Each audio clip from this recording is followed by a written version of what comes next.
अस्सलाम वालेकुम, मैं हूं इमरान आज़म और आप देख रहे हैं मेरा यूट्यूब चैनल इमरान आज़म व्यूज़।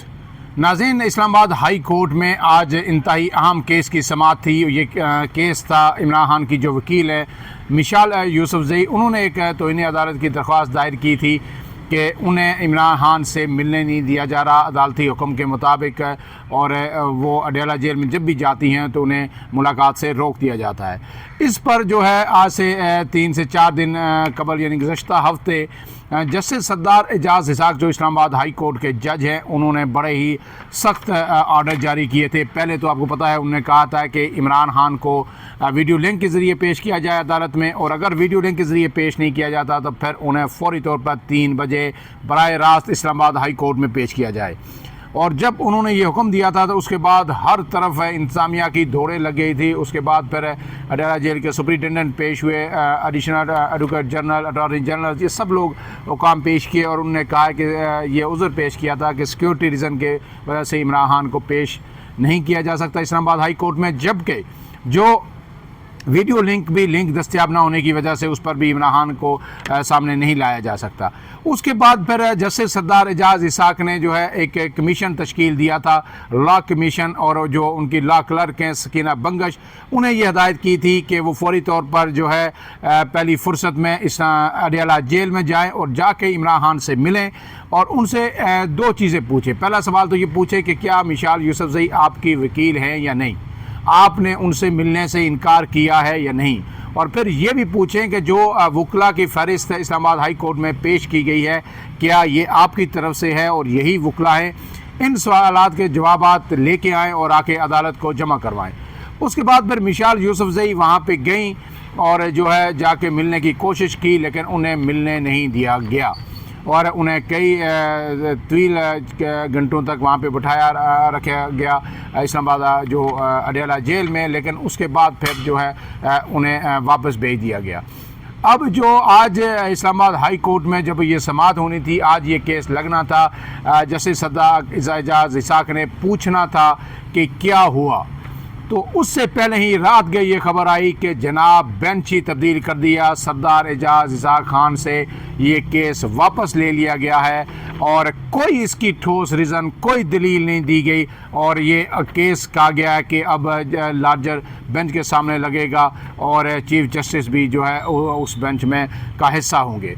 आज फिर इस पर सुबह जब ये केस लगा और जस्टिस सरदार एजाज़ इसाक ने जो रजिस्ट्रार इस्लामाबाद हाई कोर्ट को तलब किया, उस पर रजिस्ट्रार पेश हुए और उसके बाद सूरत हाल इंतहाई गंभीर हो गई।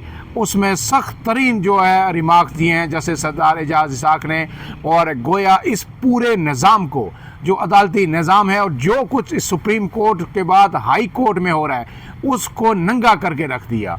जिस तरह ये बेंच तब्दील हुआ है रातों रात, इससे साबित हो गया है कि अदलिया किस कदर महकूम हो चुकी है, किस कदर मजलूम हो चुकी है। 5 जजेस के खतूत आपको पता है बार बार लिखे हैं उन्होंने, उस पर कोई सुनवाई नहीं हुई और अब सिर्फ इस हुक्म पे कि जनाब जो वकला हैं उनकी इमरान खान से मुलाकात करवाई जाए। ये केस भी इस्लामाबाद हाई कोर्ट को और लोगों को जो अरबाब इख्तियार है उन्हें गवारा नहीं है कि कोई ऐसा आज़ाद जज सुने।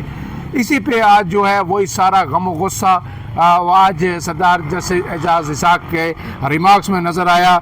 उन्होंने ये कहा कि जस्टिस सरदार एजाज़ इसाक ने केस दूसरे बेंच को मुलतविन करने पर, जिस तरह मैं आपको बताया कि डिप्टी रजिस्ट्रार को तलब किया था, deputy registrar Islamabad high court जो है सुल्तान महमूद अदालत में पेश हुए तो जस्टिस सरदार एजाज़ इसाक ने उनसे इस्तफसार किया कि जो कुछ हुआ क्या आप इसमें मुलव्वस हैं, आपने किसके कहने पर काज लिस्ट मनसूख की।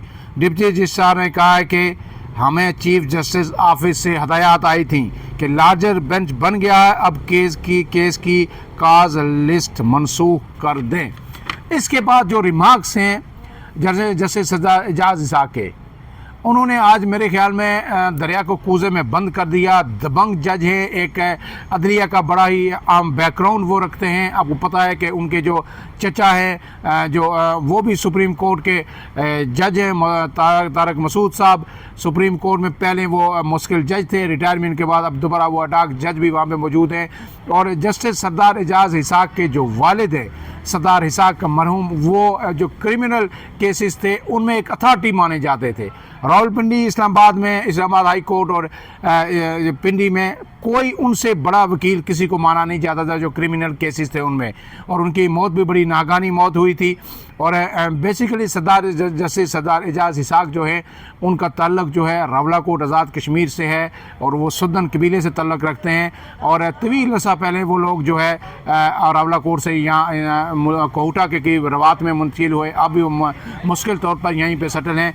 उन्हीं के जो है करीबी जज थे जस्टिस सरदार मोहम्मद असलम खान साहब, जो इस्लामाबाद हाई कोर्ट के पहले जज थे। वो भी जो है जस्टिस सरदार असलम साहब, उनका भी ताल्लुक़ रावलाकोट से था और वो सुदन कबीले से उनका ताल्लुक़ था। ये गोया इनका अदालती बैकग्राउंड है। जजेस, नामवर वकला हमेशा इस फैमिली में सामने आते रहे। अब जो जिस तरह सरदार एजाज हिसाक डट के खड़े हुए हैं, ये बड़ा ही अनप्रेसिडेंटेड है। ऐसा इस्लामाबाद हाई कोर्ट में जजेस ख़त भी लिखते रहे, लेकिन जिस तरह के रिमार्क्स आ जाए ऐसे पहले देखने को नहीं मिले। जस्टिस सरदार एजाज हिसाक ने कहा कि केस मुंतकिली के लिए ये मुतवरक दरख्वास्त किस कानून के तहत दायर की गई? क्या रियासत जज की मर्ज़ी के बगैर केस लार्जर बेंच को मुंतकिल करने की हिमायत करती है? ये करने के बजाय आप मेरी अदालत की बुनियादों में बारूद रख कर उड़ा देते। ये जो रिमार्क्स हैं ये मैं दोबारा फिर रिपीट करूँगा कि जस्टिस सरदार एजाज हिसाक ने कहा कि जिस बदयांती का मुजाहरा करते हुए आपने ये केस मुझसे छीन के लार्जर बेंच को मुंतकिल किया, जिस तरह जो अदालती जो रवायात है उनको पामाल किया, ये करने के बजाय अगर आप मेरी अदालत की बुनियादों में बारूद रख कर उड़ा देते। ये मेरी ज़ात का या मेरे इख्तियार का मसला नहीं, बल्कि हाई कोर्ट की तौकीर का मसला है। क्या इस तरह अवाम का निज़ाम इंसाफ पर यकीन बरकरार रहेगा? जस्टिस सरदार एजाज हिसाक ने रिमार्क्स दिए कि हम बुनियादी सवालात ही तय नहीं कर पाते, हर 10 साल बाद बुनियादी उसूलों पर इसी मकाम पर खड़े हो जाते हैं। हमने तरक्की क्या करनी है? इससे बड़ी हमाकत नहीं। बहुत ही आम रिमार्क्स है। इससे बड़ी हमाकत नहीं कि कानून की अमलदारी के बगैर मैशत तरक्की करेगी। वो ये कह रहे हैं कि जो राग अलापा जा रहा है कि मैशियत बहुत बेहतर हो गई है, SIFC ने कमाल कर दिया, अब इन्वेस्टमेंट आने वाली है और जो है कॉरपोरेट फार्मिंग होगी, मुल्की मैशियत बेहतर हो गई, महंगाई कम हो गई। उन्होंने कहा इससे बड़ी हमाकत कोई नहीं होगी कि अगर आप ये कहें कि किसी मुल्क में कानून की, आइन की हुक्मरानी नहीं है और उसकी मैशियत तरक्की करेगी, तो ऐसा मुमकिन नहीं है। तो गोया ये एक चार्जशीट भी थी, वाज़ेह मैसेज भी था, पैगाम भी था कि जो कर रहे हैं इनफ इज़ इनफ, अब इसे बस कर दें। इस दौरान मिशाल यूसुफजई ने कहा कि हमारे साथ बाहर ये हो रहा है तो बानी PTI बुशरा बीबी के साथ जेल में क्या करते होंगे? अदालत ने कहा कि आप वो बात कर रही हैं, हमें तो अपने अदारे की फ़िक्र हो गई है। गाइडेड मिसाइल आपकी तरफ जा रहा था, अब वो हमारी तरफ आ रहा है। गोया उन्होंने Islamabad high court as a institution, उसकी बका, उसकी सालमियत, उसकी जो ख़ुद मुख्तारी, उसकी बात कर रहे हैं सरदार एजाज हिसाक के। अब तो इस्लामाबाद हाई कोर्ट की जो ख़ुद मुख्तारी है, जो अदलिया की आज़ादी है, वो दाव पर लग चुकी है। हमें तो अदारे की फ़िक्र हो गई है, आप शख्सियात की इनफरादी बात कर रही हैं। इसके बाद जनाब जो है वकील जो शोएब शाहीन है, उन्होंने कहा कि इस केस में रियासत और सुपरिटेंडेंट तो मुतासरा फ्रीक ही नहीं थे, हमें कल को क्या इंसाफ मिलेगा। अब इसके बाद जो है मिशाल यूसुफजई ने मीडिया से गुफ्तगू करते हुए कहा है कि इस्लामाबाद हाई कोर्ट को ग्रेड 18 का ऑफिसर मैनेज कर रहा है। गोया वो जेल सुपरिटेंडेंट की तरफ इशारा कर रही थी कि ग्रेड 18 का सुपरिटेंडेंट जो है वो इस्लामाबाद हाई कोर्ट को चला रहा है। वो बता रहा है आके कि बेंच किस तरह बनेंगे और क्या होगा, केस कौन सा किधर लगेगा।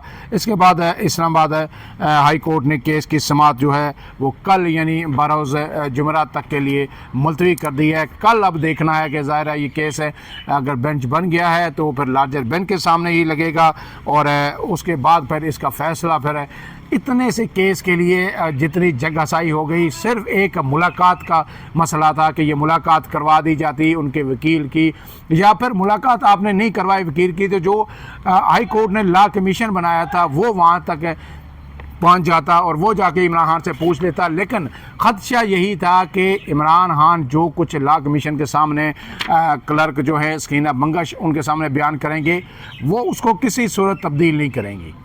ज़ाहिर है उन्हें शायद ये भी कहा गया होगा कि आप चलें मिलने, लेकिन आपने जज को जाके वही बताना है जो हम कहेंगे, ऐसा उन्होंने मानने से यकीनन इनकार किया होगा। क्योंकि अगर वो झूठ बोलती तो आके गलत बयानी करती तो कल को इमरान खान जब बाहर आते तो वो भी आके कह सकते थे कि भाई मैंने तो ऐसी कोई बात नहीं की, मैंने ये स्टेटमेंट दी थी। वो जो क्लर्क हैं लॉ कमीशन है उन्होंने बदयांती की, उन्होंने मिस कोट किया और गलत जो मैंने कहा उसे उलट आके दी, फिर वो फंस सकती थी। लिहाजा इसमें ये ज़रूरी था कि वो आके वही कुछ बताती जो इमरान खान ने उनसे कहा। अब इन सब चीज़ों को नज़र देखते हुए उनकी मुलाकात भी नहीं करवाई गई और मुलाकात पे जस्टिस सरदार एजाज इसाक ने जो नोटिस लेना था उस काम तमाम को ख़त्म करने के लिए जनाब बेंच ही चेंज कर दिया और सब अल्लाह खैर सल्लाह अब काम जो है एक मतलब फिर होम्योपैथिक अंदाज में आगे चलेगा। अगर इसी तरह अदालतें चलती रहीं तो फिर इस मुल्क का अल्लाह ही हाफिज़ होगा। अपने मेज़बान इमरान आज़म को इजाज़त दीजिए। अल्लाह हाफिज़।